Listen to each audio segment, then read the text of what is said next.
சிவா பேசுகிறேன். நம்ம வாடிக்கையாளர்கள் மற்றும் நம்ம நண்பர் அனைவருக்கும் இனிய தைப்பொங்கல் திருநாள் நல்வாழ்த்துக்கள்.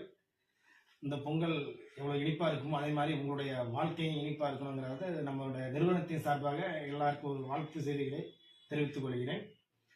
இந்த தைப்பந்தால் வழி பிறக்கும்னு சொல்லுவாங்க. அதே போல் உங்கள் குடும்பத்தில் அனைவருக்கும் இருக்கிற கஷ்டங்கள் விலகி இந்த தை திருநாளில் உங்கள் வீட்டில் எல்லாரும் செல்வம் செழிக்க வேண்டும் என்று நமது நிறுவனத்தின் சார்பாக கடவுளை வேண்டிக் கொள்கிறேன். நன்றி, வணக்கம்.